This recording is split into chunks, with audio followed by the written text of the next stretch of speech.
Bem, o que viemos fazer aqui nessa manhã? Por favor, bom dia a todos. Só dá um microfone lá para ela. Na verdade,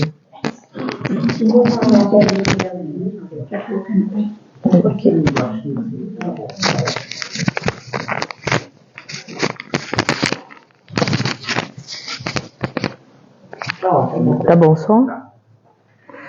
Então, bom dia. Realmente está uma manhã muito bonita e a gente agradece muito o convite de vocês, através da Maria José. Já foi no ano passado, né, Maria José? Que ela me falou da gente conversar sobre esse tema que é para mim muito caro, muito é a paixão, vamos dizer aí, de uma encarnação. E eu espero muito que vocês possam acordar para esse conceito, para essa perspectiva de trabalho e de crescimento espiritual de cada um de nós. Na verdade, como tudo, né, que a gente costuma dizer, como tudo nessa vida, não é para o outro, é para nós. Nós todos fazemos tudo o que fazemos hoje buscando aprender, né? E aprender, conhecer é o primeiro passo, né? O segundo o passo fundamental, que é a vontade, que nos faz caminhar em determinada direção. E eu agradeço mais uma vez a presença de vocês.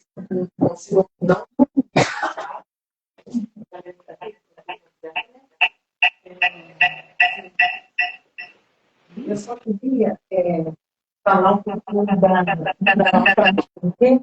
ela me mandou que ela é da MEC, que é a Associação Médico Espírita Campineira, e também ela é médica especialista em cardiologia e terapia intensiva, pós-graduada em cuidados paliativos. Então, olha que coisa gostosa, né? Bom, tem esses detalhes também. E o fundamental aí é a Associação Médico Espírita Campineira. Né? Uhum. E depois no fim, a gente tem um slide, eu vou pedir a você, Maria José, a permissão para mostrar no slide do que a gente fala um pouquinho sobre a mente. Bom, é bom de bênção, né? Mas vamos fazer a nossa oração, então, agradecendo a Jesus, a presença da nossa amiga, tão boa vontade que ele aqui nos brindar com suas palavras, com os conhecimentos, com toda a inspiração que ela vai ser intuída aqui. Jesus, ampare-nos a todos, para que consigamos realmente absorver tudo que nossa irmãzinha veio nos trazer.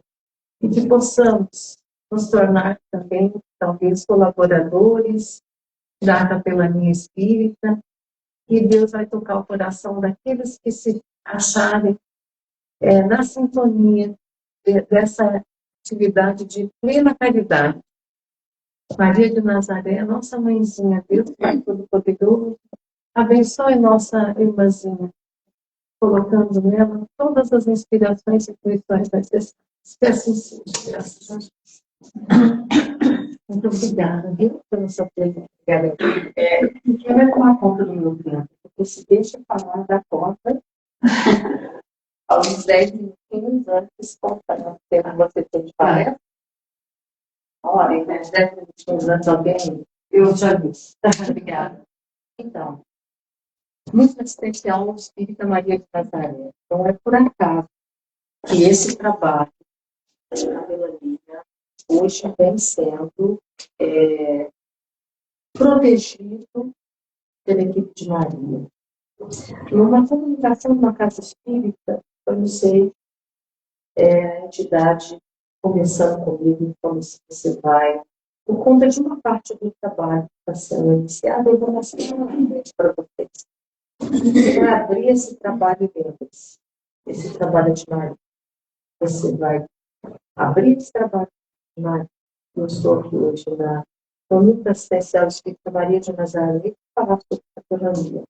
Como eu disse a princípio, esse trabalho me é muito caro. em toda uma trajetória já de 20 anos, quando começaram as primeiras sementes desse trabalho. 20 anos, 23 para ser mais exato. Tá?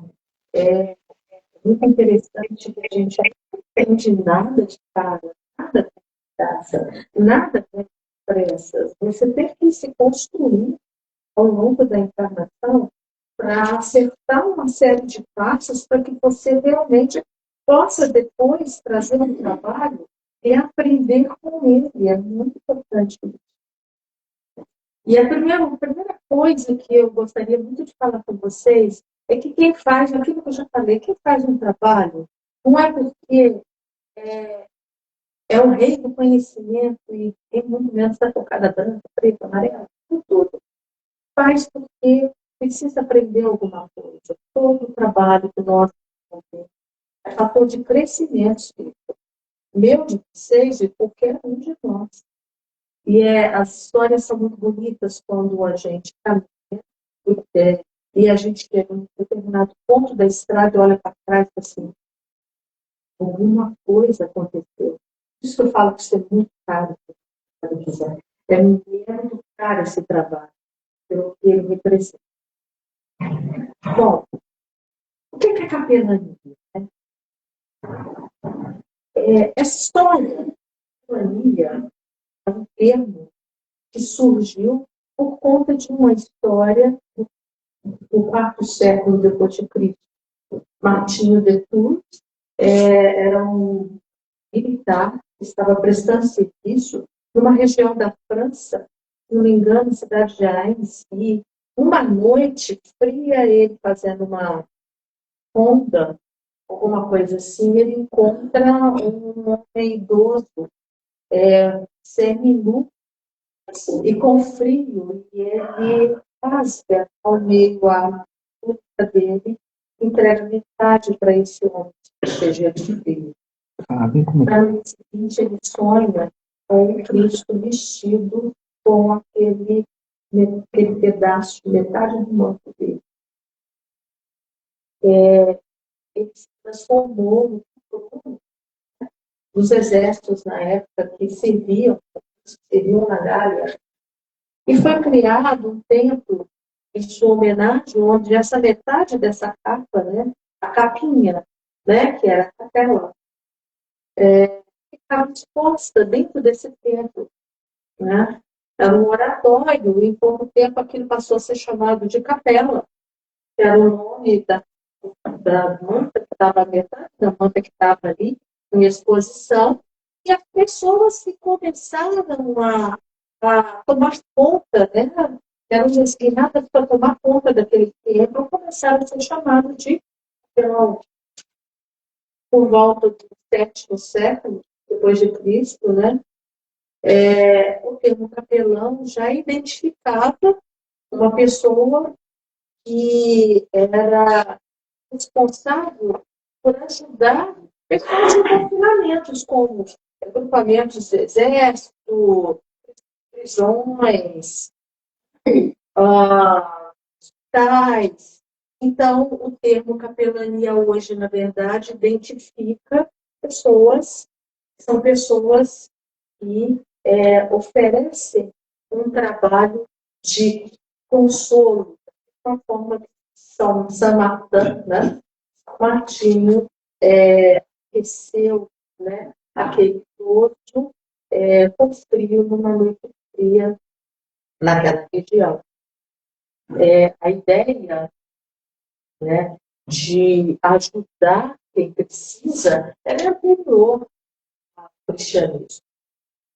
Essa ideia no Egito, por exemplo, eles tinham uma lei social muito importante, né, de cunho social, onde as pessoas eram incentivadas a ajudar outras pessoas que necessitavam. Eu pus esse exemplo aí do barco, porque uma das coisas que era incentivada é que as pessoas que não tinham dinheiro para pagar a travessia de uma margem à outra de um rio, elas recebessem esse trabalho de graça pelos barqueiros. Então, a ideia dessa terceira tem um termo, mas essa ideia do voluntariado ela é muito antiga. Ela antecedeu ao próprio cristianismo. Mas o cristianismo foi quem trouxe, divulgou isso de uma forma muito importante, né?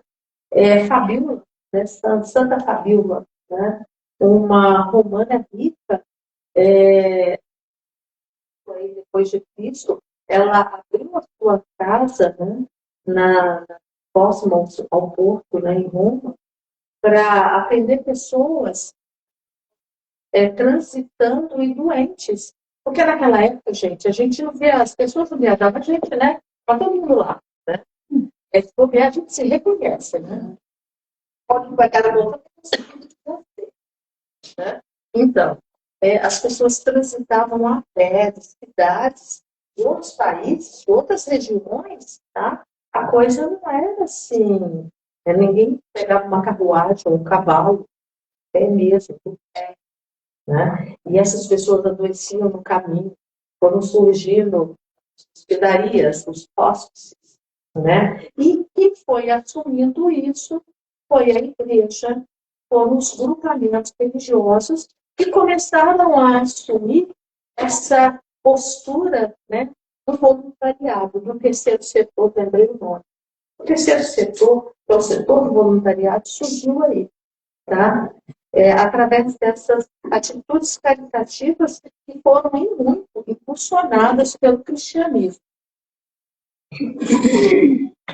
Hoje, a capelania voluntária no Brasil, ela está muito bem regulamentada. Tá? A gente sabe que o Estado é laico. O que significa? Significa que o Estado brasileiro não tem uma religião oficial. Tá? E ele prevê também normas para uma convivência harmônica de todos os segmentos religiosos, incluindo o respeito àqueles que não possuem crença. Tá? Tem uma lei federal, essa lei aí de 9.982, de julho de 2000, que garante que aos representantes, não é qualquer pessoa, Eliane, amei sua palestra, amanhã eu vou lá no Hospital Margate, que eu vou visitar quem precisar. Né? Essa lei garante a representantes de qualquer religião, né, que é assegurada o acesso aos hospitais da rede pública e privada, bem como aos estabelecimentos prisionais, civis ou militares, para oferecer atendimento religioso aos internados. Isso é capelania. E essa lei protege o voluntariado nesse sentido. E fala do representante por quê? Porque qualquer pessoa internada num hospital, ela tem direito de solicitar uma pessoa que ela nomeie como representante do seu grupamento religioso, do grupamento religioso da qual ele pertence. E aí, todo hospital tem um serviço, normalmente está relacionado ao pessoal da assistência social, que é chamado, né? Que liberem a entrada da Maria José, né? Do Centro Espírita lá, para que ela possa vir dar um passe. Deixa uma água, no caso, se a pessoa quiser estar bebendo água, mas que ela venha aqui fazer uma visita religiosa. O serviço social vai autorizar essa pessoa a partir do paciente ou da instituições que têm algum nível de representatividade.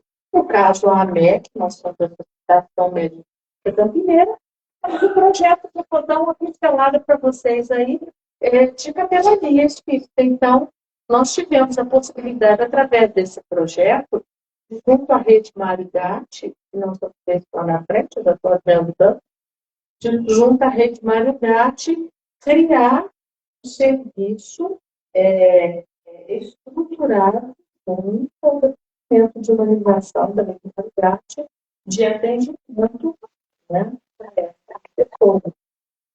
Agora, na frente, a gente vai falar um pouco mais disso. Mas capelania é uma profissão também. Tá? Capelania é profissão regida, os empregos pela CLT, pela lei de trabalhistas, tá? E é uma profissão que requer estudo, tá? A faculdade de capelania é uma graduação de nível superior, com titulação de bacharelado. Eu, na verdade, vocês me chamam de doutor, mas sou bacharel em medicina. Tenho as minhas especializações, né, regidas pelo Conselho Federal de Medicina, e pelas instituições de classe das especializações, eu sou bacharel em medicina. Né? O hábito de chamar o advogado médico de doutor. Né? E para a formação de líderes religiosos capazes de auxiliar pessoas em eventualidades e dificuldades pessoais ou familiares das mais diferentes situações. Pessoas em estado, né? Pessoas presas, né? Pessoas em hospitais, pessoas em diversas situações de confinamento. Esses cursos, eles duram, em média, 2 anos. E olha o que a gente estuda, gente. Eles estudam antropologia, direito civil, oratória, planejamento, administração eclesiástica, psicologia, tá? Eles estudam psicologia, teologia geral, prática e pastoral, entre outras. Helena, por que você pôs pastoral em vermelho? Pastoral em vermelho, por quê? A capelania do terceiro setor, o voluntariado, é um serviço de auxílio pastoral. Né? A capelania evangélica faz um auxílio pastoral baseado na forma, né, de vida da religião evangélica. A católica, em relação ao catolicismo, aos dogmas, né, dessa religião, e nós da espírita relativos aos nossos conhecimentos, né, da doutrina de Allan Kardec, assim como outras manifestações religiosas, né, a Umbanda, as religiões muçulmanas, todas as outras religiões de origem oriental, todas elas, cada uma usando seus conhecimentos, faz um trabalho pastoral. Mas a gente vê que a diferença entre o trabalho pastoral e o conhecimento do cabelo há uma necessidade muito grande de aproximação de uma série de conceitos. E é por isso que nós, Associação Médica Espírita Campineira, nós existimos. Nós existimos por quê? Primeiro, porque a gente deve ter plantado um bocado lá atrás, né? Todo mundo vem hoje, como, na verdade, a Associação Médica Espírita tem que ter médico, 3 pelo menos. Um para ser presidente, um para ser vice-presidente, um para ser tesoureiro. Todos os demais podem ser não médicos. Qualquer pessoa pode fazer parte da Associação Médica Espírita. Mas o fundamental é que nós trabalhamos com o quê? Com a ciência e a religião, com a doutrina espírita e com a ciência. É um trabalho de casar conceitos, porque nós sabemos que o espiritismo, né, a nossa fé raciocinada, ela inclui a filosofia, né, a ciência, né, e a religião. Então, tudo aquilo que ficou por muito tempo, né, escondido na doutrina espírita, por conta até da necessidade de entrar em conflito com a ciência oficial.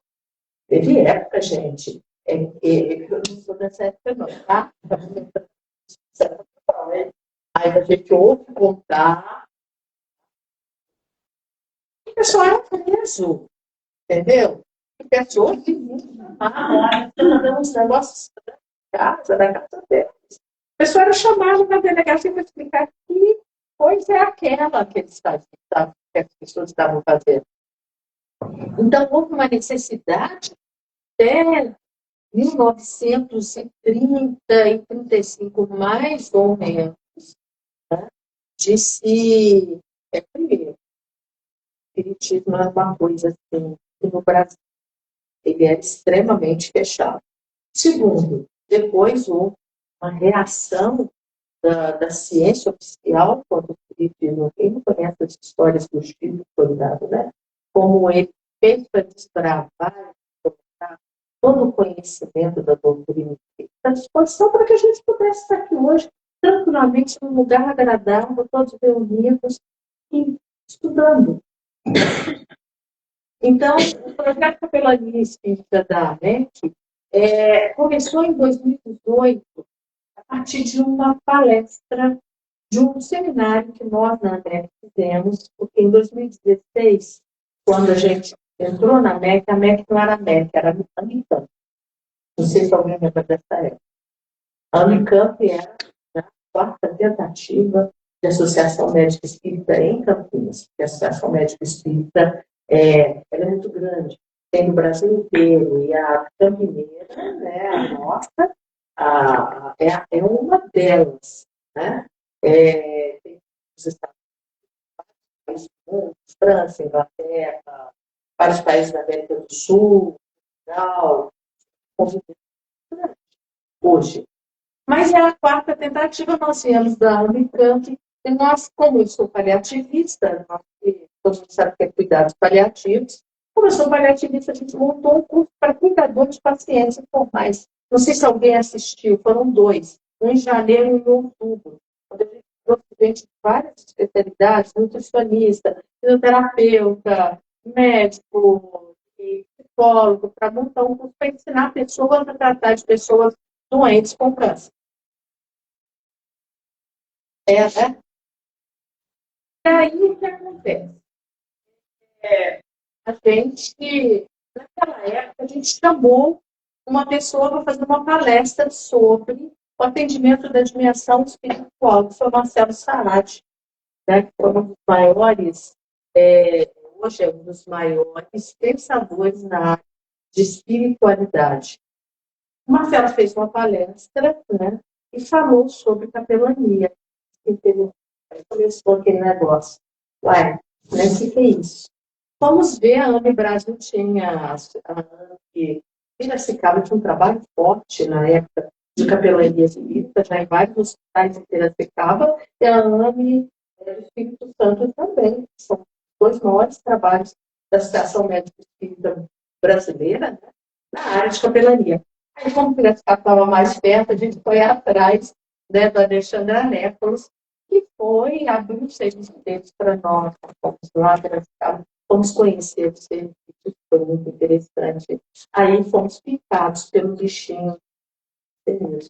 Começamos a escrever esse projeto, na época, o Departamento de Solidariedade, que é o departamento da Associação Médica Espírita Brasileira, onde está lotado, isso se chamava Departamento de Formação e Prática Assistencial. E nós começamos a escrever esse projeto Capelania Espírita em julho de 2018 até abril de 2019. A gente escrevia um pedaço, fazia uma reunião, discutia. Foi muito interessante. Isso é uma psicografia, gente.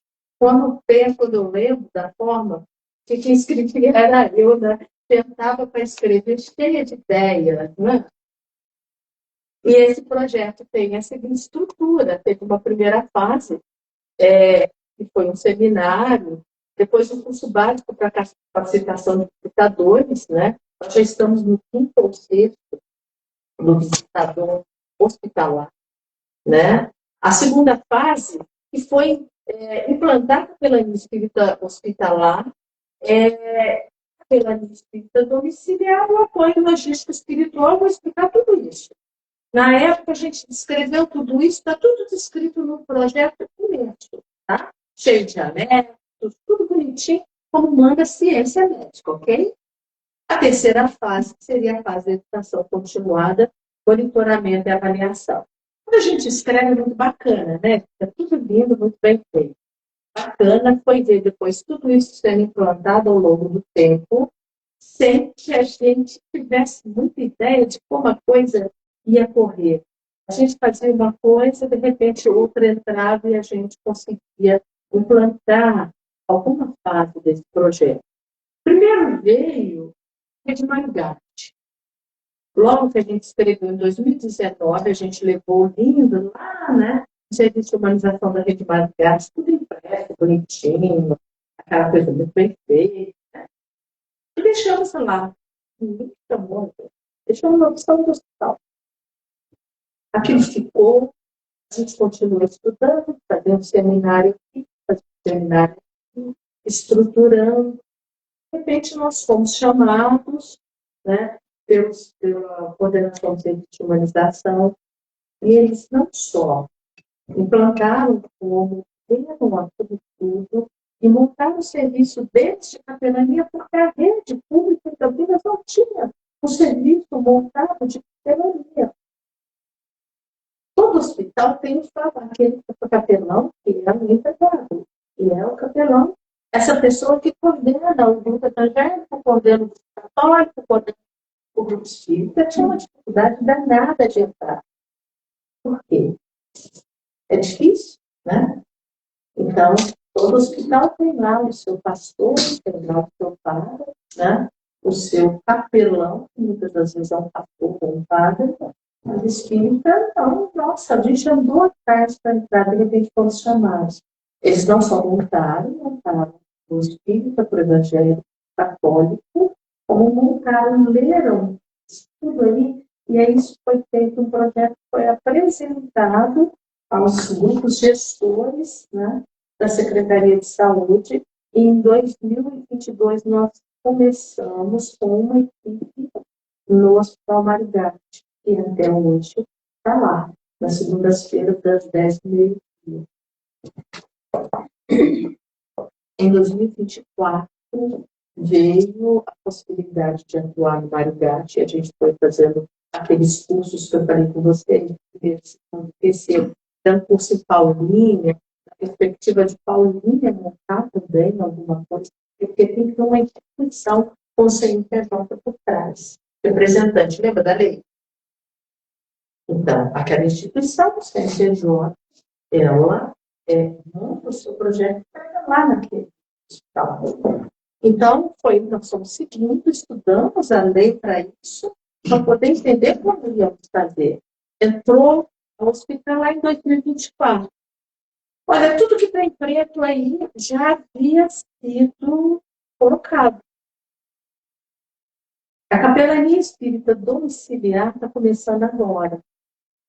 E é muito interessante, porque precisou demorar. Lembra quando eu falei que a gente precisa estudar? Porque o capelão estuda e a gente precisa entender que existe algo mais que nós possamos fazer. E nós podemos fazer a nossa capelania pastoral, tá? O nosso apoio pastoral, com mais eficiência. Mas a gente tem que ter conhecimentos para isso. E esse apoio logístico, a gente logo aprendeu que lá no Marigatti, vira e mexe, eles precisam de uma cesta, e precisa de escova de dente, precisa de roupa para pessoas que estão, né, pessoas sem teto, moradores de rua, e é isso o nosso apoio logístico espiritual. E o apoio espiritual. A gente custou a entender isso, mas aí caiu a ficha. Por que é que existe esse trabalho?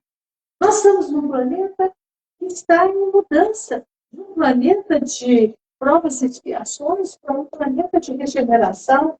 E enquanto o sofrimento não puder ser tratado, enquanto as pessoas que vão desencarnar, elas não puderem passar do plano espiritual num padrão vibratório melhor, nós mudamos. É necessário esvaziar o umbral, mudar o padrão vibratório que nos serve. Isso está lá na Gênese. Nós somos a consequência, o resultado, não só da vibração nossa enquanto encarnados, mas do nosso entorno. Enquanto não tivermos um padrão vibratório melhor dos dois lados da vida, nós não vamos estar.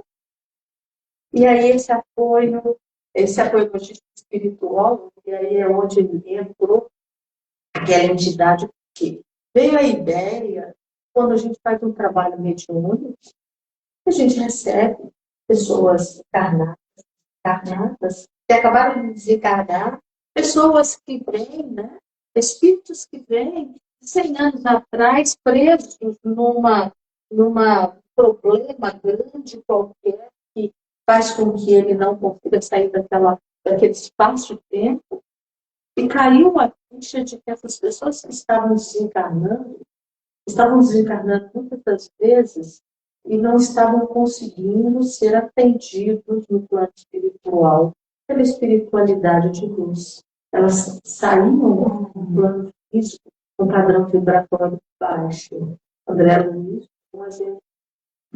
Quem leu aqui Obreiros da Vida Eterna? O caso de Cavalcante. Entenderam? Aí nós começamos, abrimos um trabalho para outra entidade lá, isso aí. Não tem nada a ver com a casa que está fazendo esse trabalho. A entidade me chamou para olha, eles vão abrir esse trabalho em nome de Maria.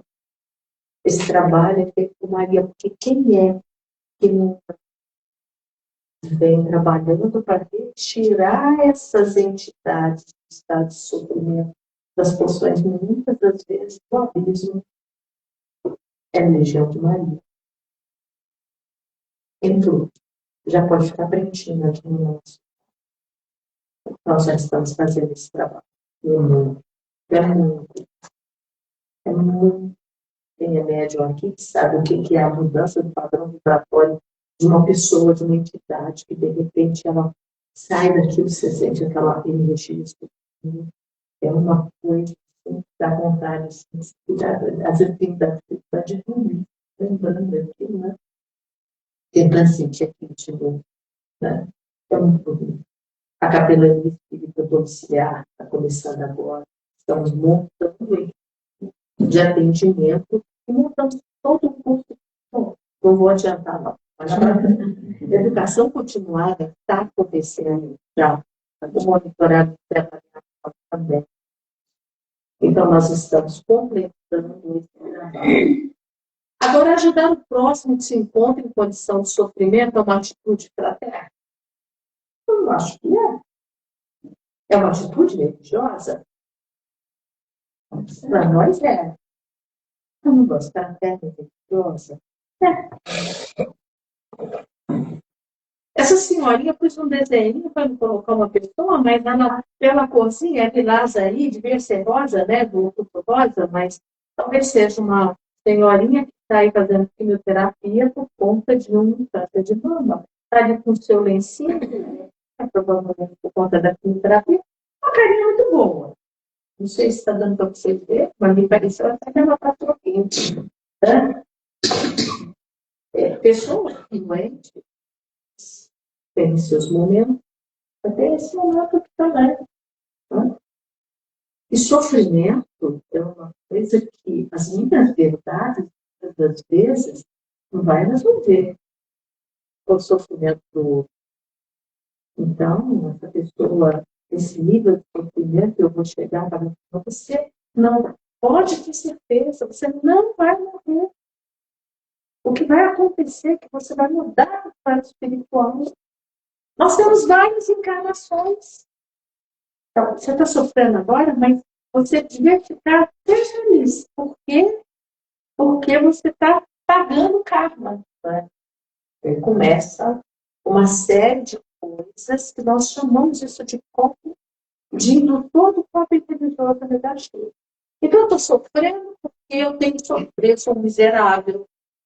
Então, tem muita coisa na atividade pastoral que é necessário conhecimento para que nós não façamos com que essa doutrina de luz, que tanto nos ajuda e ajuda tanto, ela seja colocada de uma forma que ela acabe não tendo o efeito que se espera, porque se eu quero melhorar o padrão vibratório do outro, a hora que ele se sente como se diz, a pulga, né, do cavalo de Napoleão, o negócio é muito ruim. Se a gente não souber fazer. Olha lá que interessante. Sabe o que dói? É fingir que não está vendo nada. Por quê? Porque muitas das vezes, com esse trabalho pastoral, nós corremos o risco de apresentar as nossas verdades E a pessoa, legal, e ó, guarda para ela o sofrimento, cala a boca da alma, afinal de contas, eu não consigo, se a verdade é essa. Eu faço tudo. O que eu faço? Porque o meu eu não estava preparado, e naquele momento de sofrimento, esse meu eu não queria aceitar isso. Eu uso muito esse slide. Toda parece que vocês forem ver dele, vai ter esse slide de algum jeito. Porque ele ele explica muito. Olha lá, essa menina perdeu a mãe na guerra. No pátio do orfanato, ela desenhou essa mãe com giz e se aconchegou num colo que não existe mais. Deixando fora a sandália, só o sapatinho da menininha aqui, ó. Todo mundo está vendo o sapatinho. Como manda a cultura oriental ao se entrar em lugar santo. Provavelmente uma menininha muçulmana. Ela já ouviu pequenininha, ela vê as pessoas indo lá no templo muçulmano, na mesquita, né? E ela vê as pessoas deixar o sapato fora e entrar. Ela já sabe isso. Isso já foi codificado na cabecinha dela. Uma das codificações da religião é essa, sapatinho fora do templo. Mas ela não conhece Allah. Referencial de amor para ela da mãe, que não existe. Na pureza do ser que está ali encarnado, o referencial de amor é a mãe. Não é Deus, não é Jesus, não é Maria, a mãe. Referencial de amor. Então, esse slide eu sempre trago, porque explica muito bem o que é religião e espiritualidade. Eu não estou falando de espiritualidade dos espíritos do plano espiritual. Estou falando daquela condição humana de todo ser, que todos nós temos, de buscar a transcendência, de buscar a ligação com o divino. Seja esse divino Alá, a natureza, a mãe da menina, Deus, um ser superior. Isso é espiritualidade. Todos temos isso em nós. E cada um com a sua verdade. No caso da menina, a verdade dela é o amor. É claro que ela vai crescer, é claro que ela vai conhecer uma série de coisas e vai ter outros referenciais. Mas esse slide, eu sei que todo mundo às vezes fica chocado, porque todo mundo falei, você tem esse slide, fica de choque. Mas eu acho que ninguém esquece o que é religiosidade e é religião, o que é? Conjunto de normas que faz com que as pessoas se reúnam para juntos exercer a sua espiritualidade. A Eliane, a religião engloba, a espiritualidade engloba a religião. Sim. A minha forma de exercer a minha espiritualidade é a doutrina espírita, onde eu me entendo com Deus, eu busco a transcendência através da doutrina espírita. Mas nem toda religião, nem toda pessoa dentro de uma religião exerce a sua espiritualidade. Muitos vão a templos para mostrar mais roupa mais bonita, e porque é que ir, porque afinal de contas, politicamente correto aí, lá no 7º dia de não sei quem, fazer isso, aquilo, tal, disso, não sei lá o que. Isso é uma religiosidade imatura. Portanto, a espiritualidade a religiosidade nem sempre engloba a espiritualidade, embora faz parte da espiritualidade das pessoas.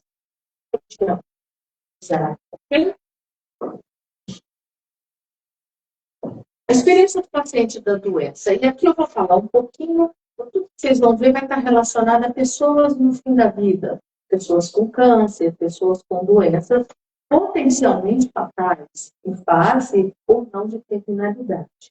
A experiência do paciente da doença nós chamamos de dor total. E quem inventou isso não foi eu, não. Foi uma senhora lá por volta de 1950, a Cecily Saunders, na Inglaterra, que cuidou todo o mecanismo dos cuidados paliativos. E aí a gente sabe que essa dor ela comporta uma dor física e por sofrimento. Essa barrinha, eu acho que você está vendo. Deixa eu achar aqui. Eu trouxe aqui.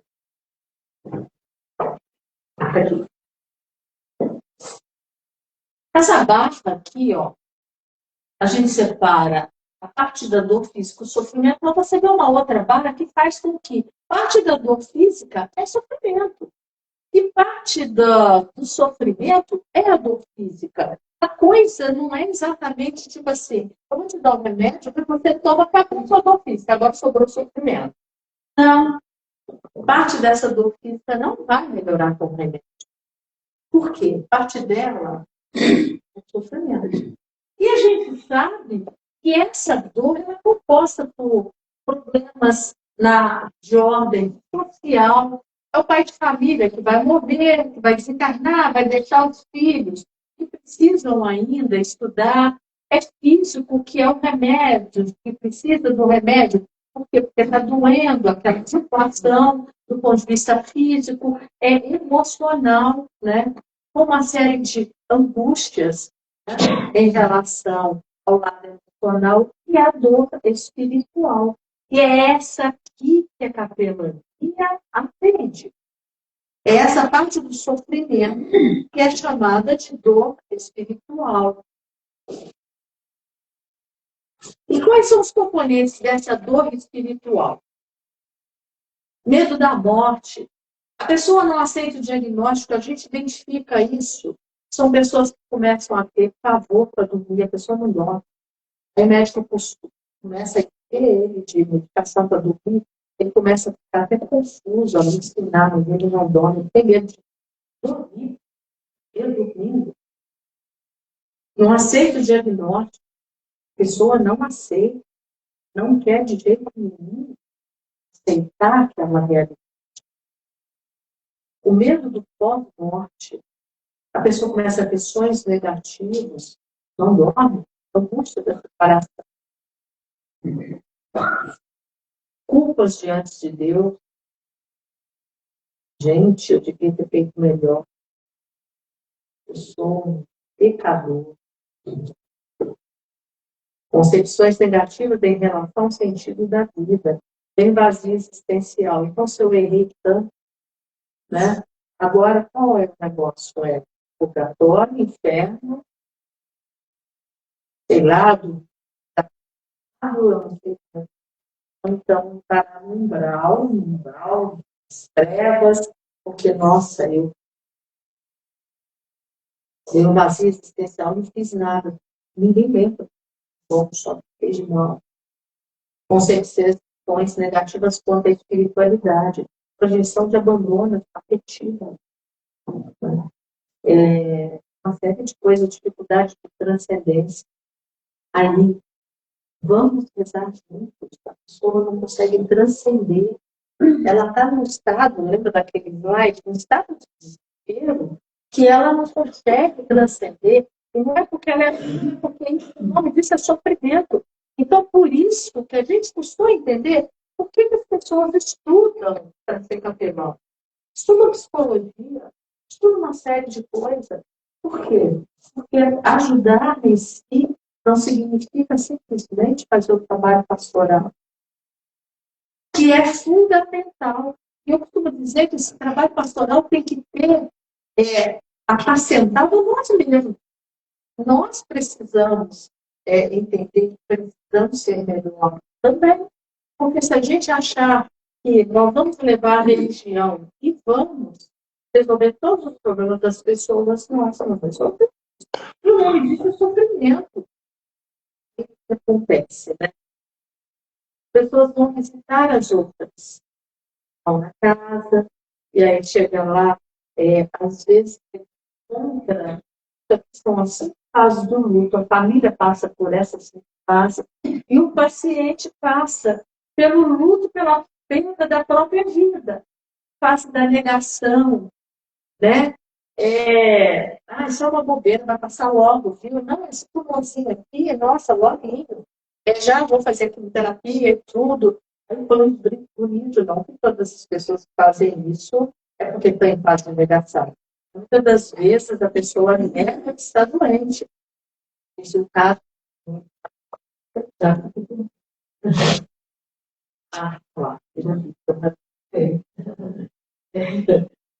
A pessoa não conhece o caso que a enfermeira pegou o patológico, colocou na mesa. A enfermeira, ela leu lá, carcinoma, tal, patati, patatá. Depois eu não te falei que não era câncer? Pois lá. Abriu, olhou para esse então vamos tratar. Ela acostumou a ser. Então você lembra essa palavra. Bobeira. Eu estou bem, estou ótima. É a fase da raiva. Porque eu, né? Preocupado por isso, sofri muito. Eu estou aqui com esse câncer porque é sofrimento. Minha família sempre me deu muito trabalho. Meu marido, eu não casei com a pessoa errada. Sabe? Eu sou uma pessoa abandonada. Aí começa a fase da depressão. Nada tem mais cor. Aquele prato de comida está bem, melhorou, né? Já está sentindo o paladar das coisas, vai fazer o quê? Então, não quero comer isso. Você gostava tanto, não tem gosto para nada. Eu vou levantar aqui. O que eu vou fazer? Mais um dia de, então, a consulta com oncologia, vem o processo de depressão. Isso, a família e o paciente, tudo em fases diferentes. Você lá visitando, vai lá. Você se dispõe, você vai lá. Você vai dar o passo. Você vai ver uma passagem do evangelho. Você vai ter, vai bem. A espiritualidade vai te acompanhar. Vai cair uma passagem do evangelho. Você vai fazer o melhor que você. Mas aquele sofrimento, muitas das vezes, lembra da menino que dói. Mais dói é não poder falar que dói. Na hora que aquela pessoa vai se abrir, aquilo vem uma avalanche de possibilidades ou não com você. Fase da barganha. As pessoas começam a fazer promessas. Né? A fase da aceitação. Enfim, quando existe um trabalho bem feito, Deus ajuda, na espiritualidade, a Bíblia, você consegue subir a vibração daquela pessoa, ela compreende. Tá? Necessariamente, ela não fica feliz porque ela vai aceitar. Aceitação não é isso. Aceitação é a compreensão do mundo e de se abrir a uma nova perspectiva. Bom, então, os espíritas falam que existe outra vida aí. De repente, ela se vincula ao plano espiritual.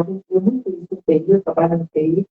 Já tive paciente falar assim, um pessoal aqui que usa a roupa da cor da sua, mas é outra equipe. Porque lá no TI ainda usam a roupa da cor da nossa, né? Era tudo azulzinho, agora é diferente. Fermagens azul, né? Verde. Era a roupa da mesma cor.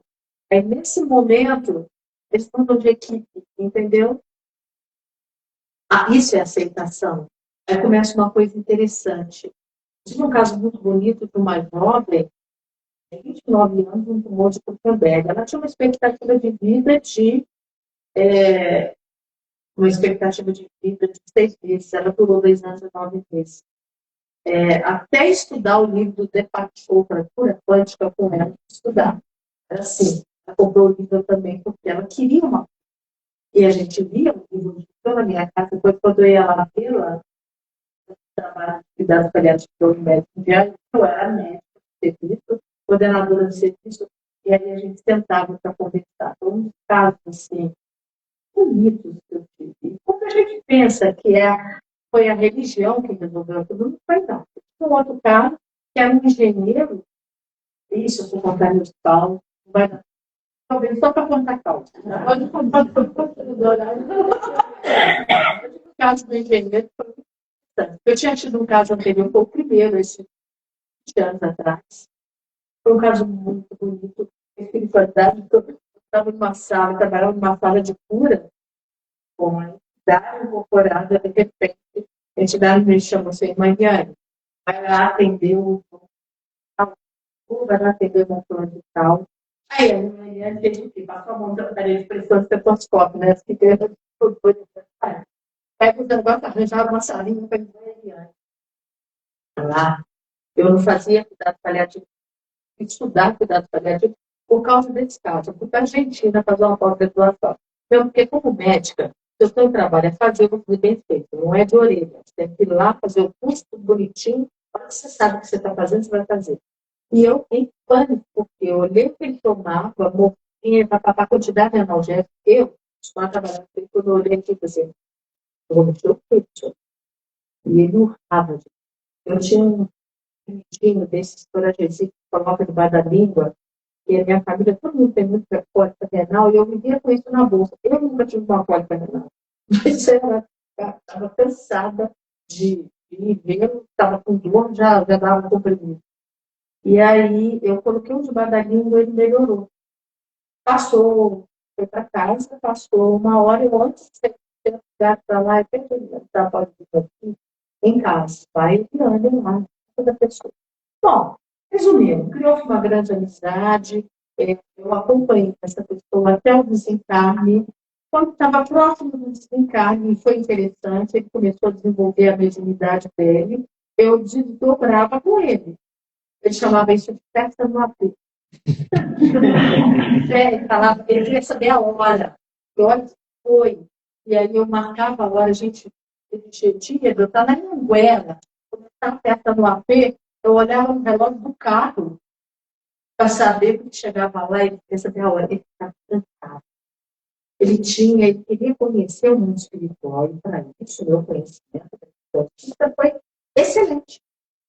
E eu ficava tranquila, porque ele melhorava toda vez que eu ia lá. Mexia um pouquinho no remédio, estudava, pedi permissão ao médico dele para mexer com a medicação. Aí ele disse: pode deixar, eu vou dar as receitas, mas faça o que você tem que fazer. E ele foi melhorando. Quando foi no fim, um dia, eu estava em casa, subi esses escadas, ia trocar, tomar um banho. Eu sentia aquela pressão, mas eu estava muito vinculada a ele. Uma amiga me ligou e falou: olha, eu não sei o que está acontecendo com você. Mas a tia me mostra serviço, chamando até hoje de tia, né? Essa entidade, a tia minha pessoa aqui, que é para você, você vai criar um lago, uma praça no meio do lago, vai criar uma ponte, você vai atravessar com ele, porque eles treinaram ele de sobrar comigo. Eu atravessar a ponte, você vai sentar com ele, você cria. E aí é uma outra história, né? Eu trabalho com cromoterapia mental, montando jardim do lado de lá, essas coisas todas. Aí você vai criar o seu jardim lá, você fica e você volta. E você volta, viu? Ainda foi assim comigo. Você volta, né? Pode ficar, não. Você ficava lá para astral. Você volta. Dito feito, e ele foi. E eu, sabe, depois daquele processo, eu entendi que existia um trabalho. Aí vem um outro caso, um engenheiro, esse engenheiro, pai de um menino de 5 anos, passado da família, alcoólatra, o doente, aí eu já estava no serviço médico, né? Eu já tinha serviço de cuidados paliativos no Nordeste, e aí tem esse engenheiro com câncer de esôfago terminal. Ele não tinha para onde ir, a esposa aceitou de novo em casa. Resumindo, eu sempre achando que era um negócio que eu estou ensinando plano espiritual, né? O conhecimento da doutrina espírita que ia resolver, né? E não dava a menor bola, não entrava. E toda vez que eu vinha com meu papo, jogando a conversa, não entrava. Eu pensava assim, mas qual é? Um dia, conversando com ele era engenheiro, né, e ele tinha ajudado a construir Ilha Solteira, a usina de Ilha Solteira. Eu achei que no barato ele me ensinou como funcionar como usina hidrelétrica. E ele, a gente ia lá e ensinava, não, isso é assim. Ele desencarnou muito. Ele precisava. Chegou uma época em que a esposa voltou a dormir com ele na cama, porque afinal de contas, o rapaz do homem até não olha. Eu chegava lá e encontrava, eu ia lá todos os dias, eu chegava lá e encontrava o tabuleiro de damas em cima da cama, eu tinha ensinado, estava ensinando o filho da damas. Ele tirou a dignidade. No dia que ele desencarnou, ele presenteou, mandou um abraço para mim, um beijo para mim, minha querida, que era uma das mais vinculadas a ele. Pediu a esposa para buscar alguma coisa no mercado, lá perto, que ele queria comer, não sei o que tinha na boca, só para sentir o gosto, e fez o filho para a escola, que ele não queria, ele disse, não vai, não. Ele exerceu o dever de pai. Ele não ia faltar aula e ele se encarnou ali com o rapaz do nome dele. Quando eu fiquei sabendo disso, eu estava vindo de Valinhos para Jundiaí, no carro, parei no Lago Azul, no caixa eletrônico, para tirar dinheiro. Minha filha no carro, ela ia no oftalmologista em Jundiaí, eu parei no Lago Azul, quando eu acabo que eu vou voltar, minha filha estava assim, mostrando no carro, bateu no vidro do carro, mostrando o celular. Alguém queria falar comigo. Quando eu viro para sair, o primeiro paciente sorrindo. Daqui aqui na minha frente, fica tranquila, o Douglas já está comigo. Daí que eu entendi que existia um trabalho no plano espiritual. Chega de conversa, foi aí que eu entendi. E aí começou todo esse sonho, a partir dessas situações e muitas outras. Um dos objetivos da capelania é ajudar o assistido a vivenciar o seu período de doença com esperança e com ânimo, descobrindo no tempo da dor e convalescência a oportunidade, por vezes última nesta vida, de reavaliar sua vida, seus valores, sua crença, sua ligação com Deus, de crescer. E quando a pessoa consegue entender isso em paz, a vibração, ela vai ser recebida pelo santo, ele pelo santo, não. Ele é um ser em crescimento.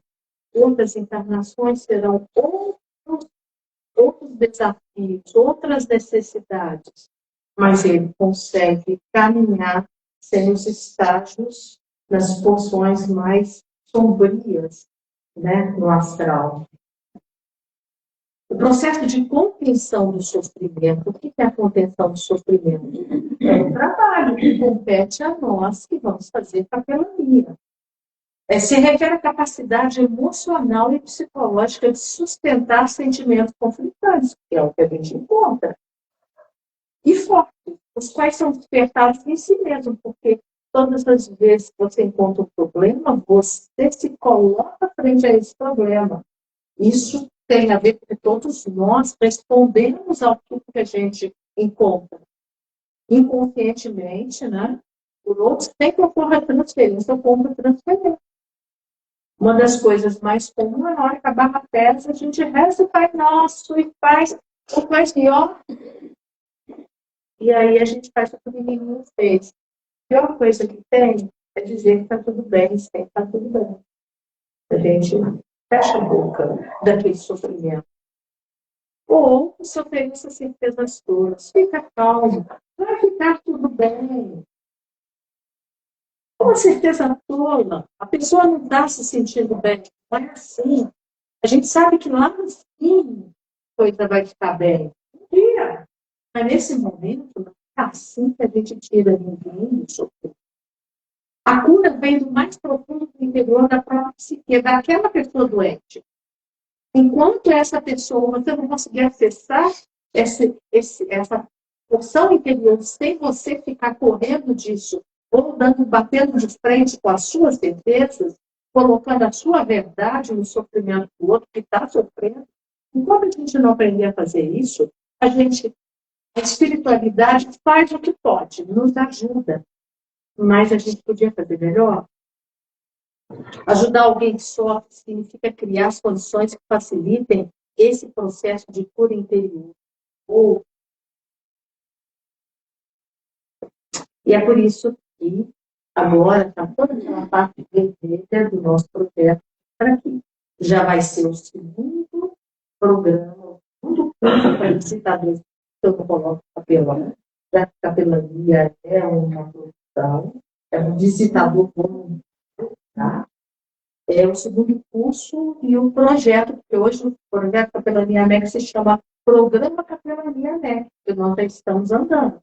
E esse projeto Acolher é um projeto que visa dar à pessoa que vai à casa dos doentes, pessoas de várias casas espíritas, independente daqueles que serão voluntários da MEC, porque nós teremos os nossos voluntários também, pessoas de qualquer casa espírita que queira montar um serviço de capelania domiciliar, nós estamos aqui para apoiar com a parte, pelo menos parte do conhecimento que a gente precisa aprender, né, para a gente poder fazer o quê? Fazer esse trabalho com um pouquinho mais de possibilidade de melhores ouvidos e melhores instrumentos do plano espiritual. Porque nenhum de nós é psicólogo, nenhum de nós, alguns até são, né?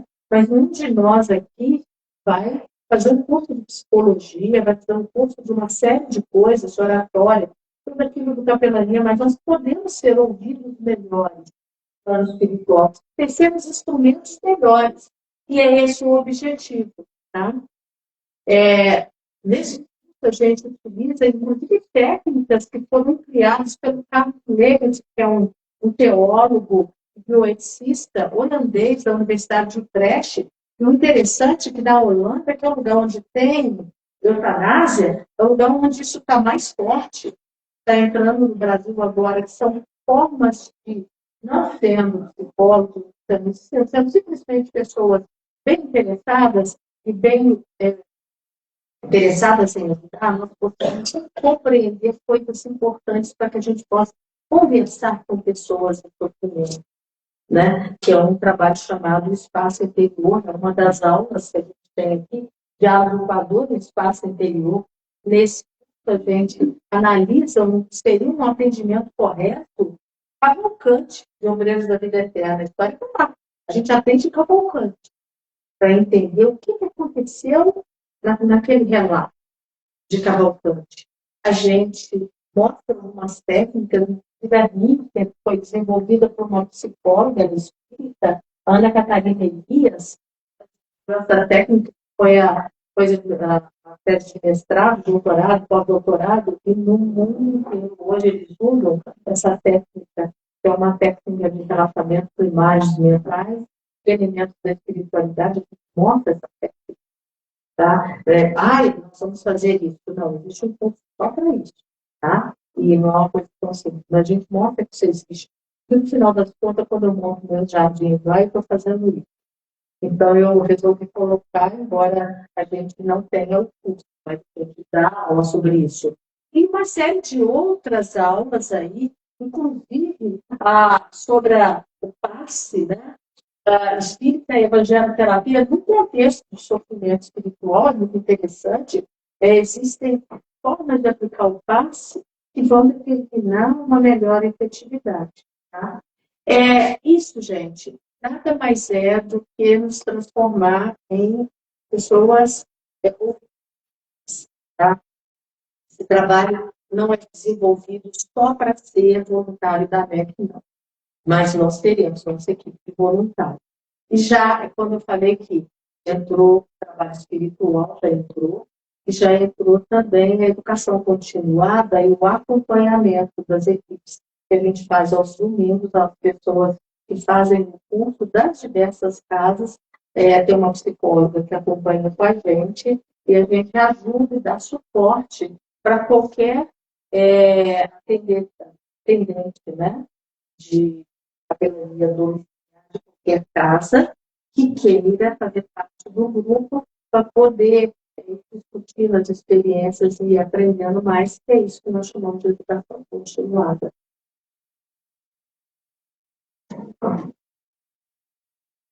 E é isso, eu passei. A gente começou atrasado. Então, eu agradeço muito a paciência de vocês. Espero que a gente está aqui à disposição para perguntas, tá?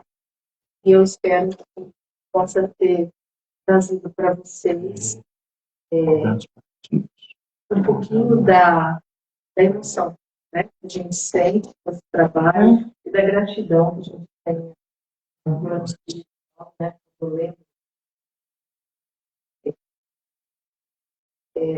Eu hoje me lembro, é uma gratidão imensa, e o que a gente pode fazer em termos de gratidão é isso, né? Alguém me ajudou e nós estamos aqui para o que vocês precisarem. Gratidão.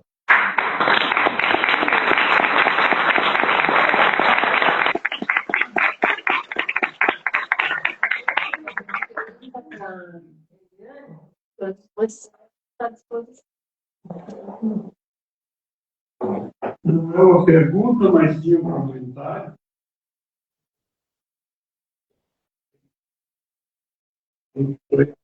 Foi iniciação. Nossa, Foi fundado. Então, não é ao acaso de ter essa união hoje, né? E realmente, tudo que foi colocado, eu vivi nos últimos 10 anos e deu sustento dessa capelania, ajuda que eu recebi desta casa, ajuda que eu recebi de médicos, de enfermeiros e tudo mais, trouxe um fortalecimento. E durante a pandemia, na outra casa que eu frequento, nós entramos com um projeto de gravação de palestras. E um dos eu cirurgião, na época ainda, 2019, 20, quer dizer, a capelania ainda não estava. Mas ele começou a trabalhar. Ele que aqui em Campinas, eu estava começando esse movimento fortemente nos Estados Unidos, Europa, alguns lugares do Brasil, gente. Isso era... Né? Não, foi o... Não, mas sério.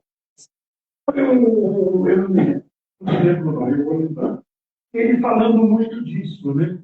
Da importância disso. Depois, eu também tive um conhecimento muito com a minha esposa.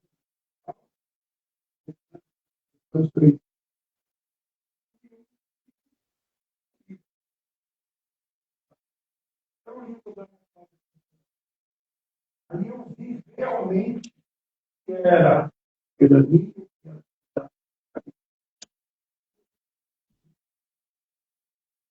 Então, eu acho que tudo isso vem coroar aquilo que foi postulado. A doutrina e a ciência vão caminhar. E, graças aos bons estudos, hoje a gente tem. Hoje, a espiritualidade religiosa está presente em muitos consultórios, em muitos hospitais. Então, eu acho que é o coroamento de tudo isso.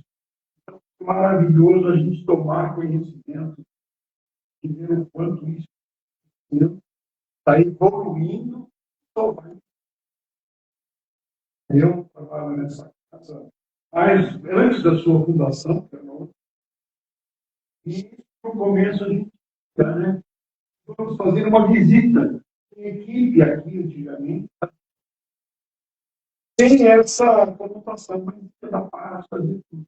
Então, hoje a gente percebe que é o coroamento e a junção da espiritualidade, da religiosidade e parabéns. Muito obrigado. Também é interessante você falar da consciência,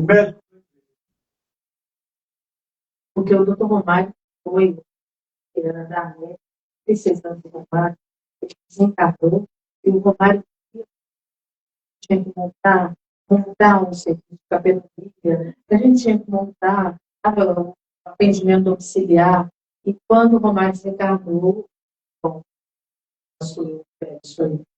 E foi ele desencarnou isso, e eu peguei, e aí tudo foi acontecendo.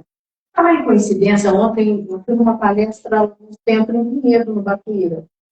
E lá no Batuíra, gente, já tem algum tempo que a gente tem ido ao Batuíra, né? E quando a gente fez o primeiro curso de capelania, foi lá no CI, para no hospital, não tínhamos ainda nem um hospital para visitar, eu já tinha um curso, fiz o primeiro curso. Estava lá no projeto. E 2 pessoas do Batuíra fizeram o curso. Foi a Claudete e o José Roberto. Olha a história. Claudete e José Roberto fizeram o curso, naquela época, eram 8 dias, aulas, depois a gente modificou por conta do projeto, tudo que foi possível no Marigate, como o Marigate aceitou o projeto, ou seja, o que dava para fazer no Marigate, muitas dessas aulas saíram do curso, por quê? Porque não tem como fazer no Marigate, lá no hospital. E a Claudete e o Zé Roberto fizeram o curso e ficaram. Quando foi, de repente, eles resolveram entrar para a MEC. Eles procuraram a MEC e começaram a fazer parte da associação, como associados da MEC, Claudete e Zé Roberto. Lá no Batuíra. Foi ontem, tem um bom tempo isso. Começou o Marigate, depois, quando começou o Ouro Verde, a Claudete e o José Roberto já eram os que coordenavam o serviço no Ouro Verde. A gente tem o Moacir, coordenador do Marigate, eu sou coordenadora da solidariedade do programa Capelania. E o Moacir coordena no Marigate, a Claudete, o José Roberto é um casal, então 2 em 1 ali, 2 se ajudam, no Ouro Verde. Foi ontem uma palestra uma palestra do Gabriel sobre depressão e ansiedade. Aí a Claudete me chamou, você sabe aquela senhora ali? Contou uma senhora, não era presidente do centro, ela não sei, foi presidente do centro. Ela lembra dos Spartacus Guilherme. Mas como assim? Spartacus Guilherme foi um médico que em São Paulo, em 1965 ou 68, eu não sei, fazia reuniões com médicos na casa dele e fundou a Associação Médico Espírita de São Paulo. Que depois, em 1995, fundou a Associação Médico Espírita do Brasil. Entendeu de onde veio a Associação Médico Espírita?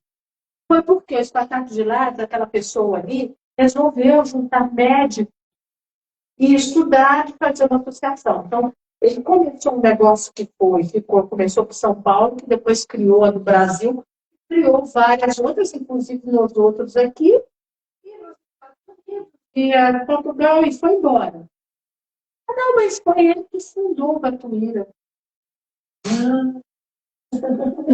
Caiu minha ficha ontem, que a Claudete e o Zé Roberto estão dentro da Casa Espírita, e aí só falar dos Fantásticos lá, que eu aquele esquema, né?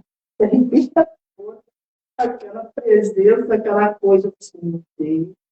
Eu não tinha a menor noção como as coisas se encadeiam. E como a pessoa que foi o idealizador, porque hoje todo mundo conhece a Marlene Nobre. O trabalho da Marlene Nobre. Esse espírito que é quem ajuda a gente, ajuda pessoas do Mojimirim, ela vive nas naves ajudando a gente. Mas o cara que começou, o médico que começou, o espírito que começou, criou Batuíra em Vinhedo. E aí a Claudete e o Zé Roberto vieram para Batuíra para assumir o ofício.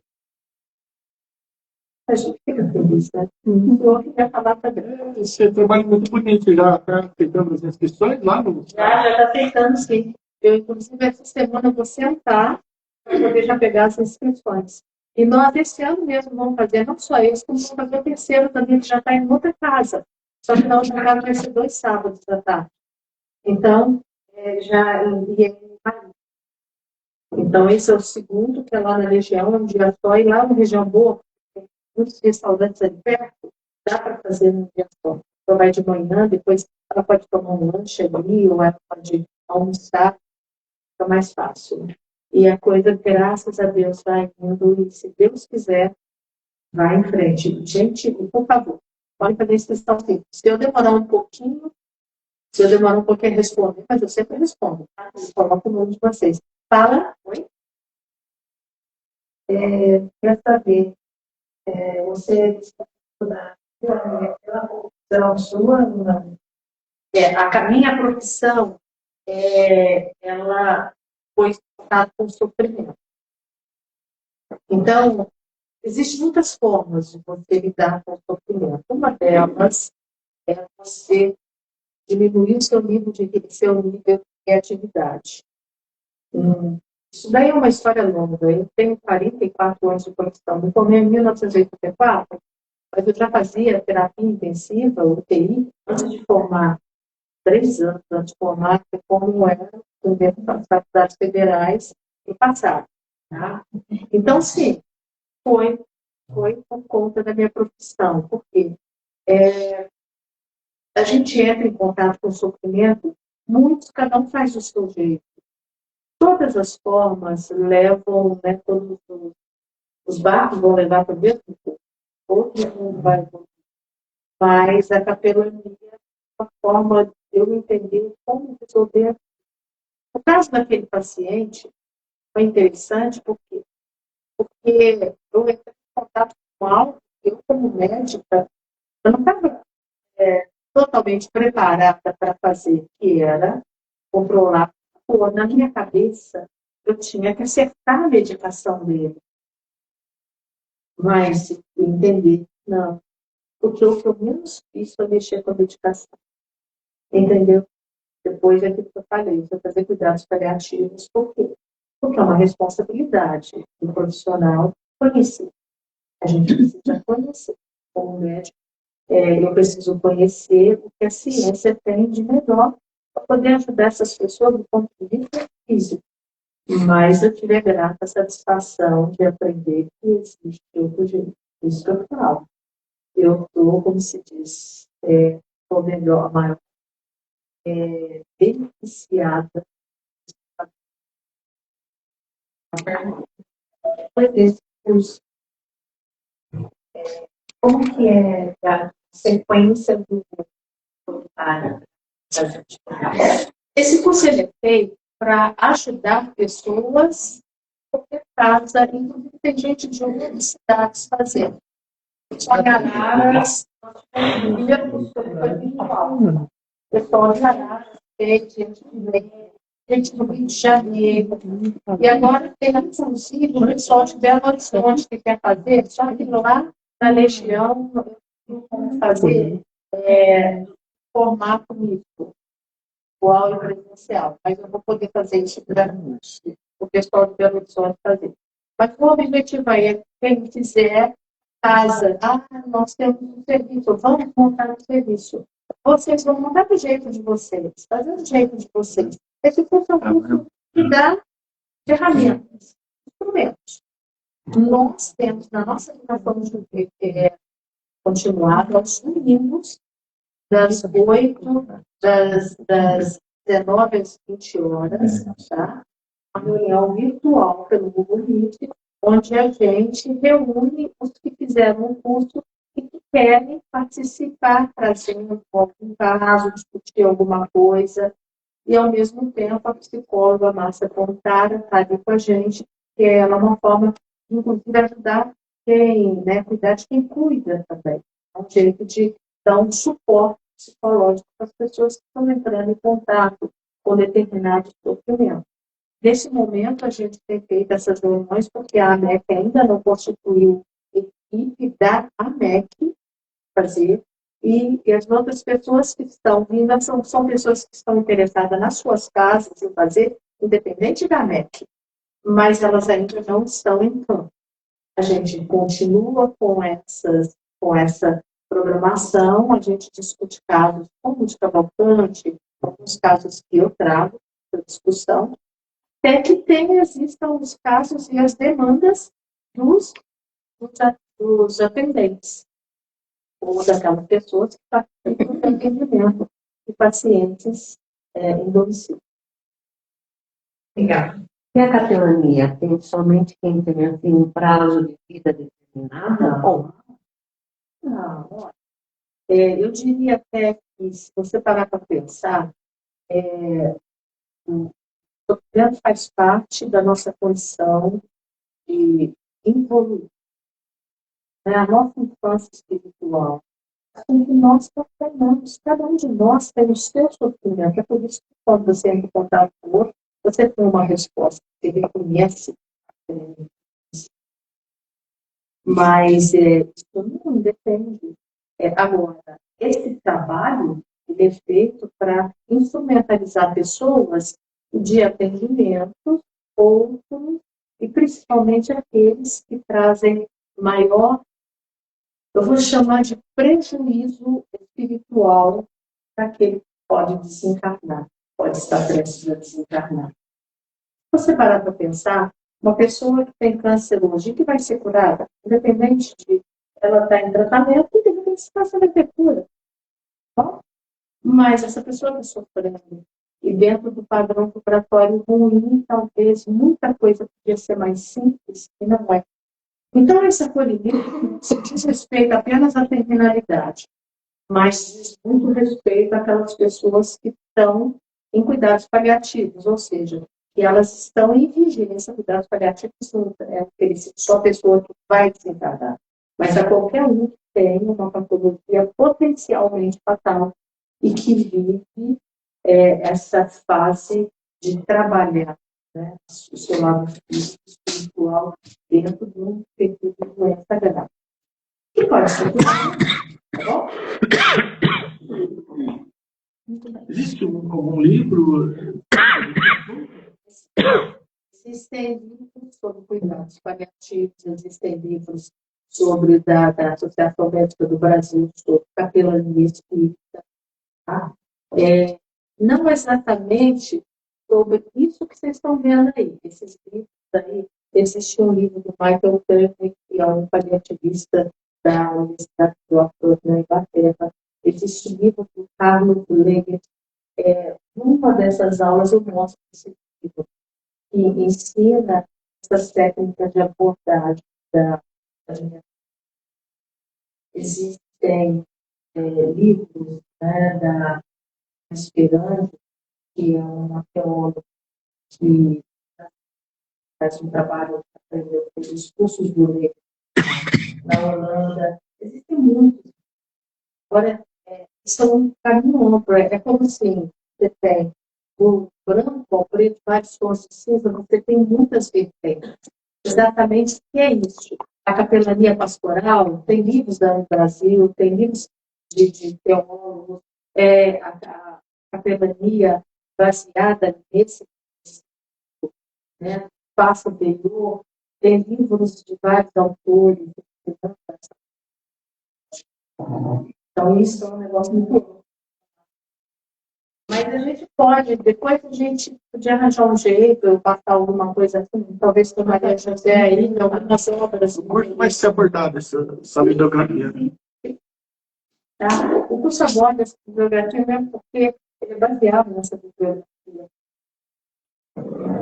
Todo centro espírita deve ter que ainda não tem, deveria começar a pensar, porque eu acho que é o futuro do que a gente está passando, a gente tentar, também como você disse, faz parte da nossa vida, em algum momento, ou com a gente, ou com alguém que a gente conhece, um amigo, colega de trabalho, vai estar sujeito ao custo que a gente vai capacitar para qualquer atendimento que precisar, né? Sim, e no planeta tem que mudar, né? Porque então, a gente vai ter que começar a trabalhar. Essa parte científica cabe a NEC mesmo. Começou com os partos de atividade lá em 1978, aí olha esse nome vai montar um centro de Batuíra, e olha lá Maria de Nazaré, e aí a entidade que me chama, pessoal, se eu trabalho levando lá, você vai abrir o nome de Maria. Gente, é muito bonito. Né? A gente não precisa fazer parte. Eu vou convidar o Igor para fazer aqui com a gente.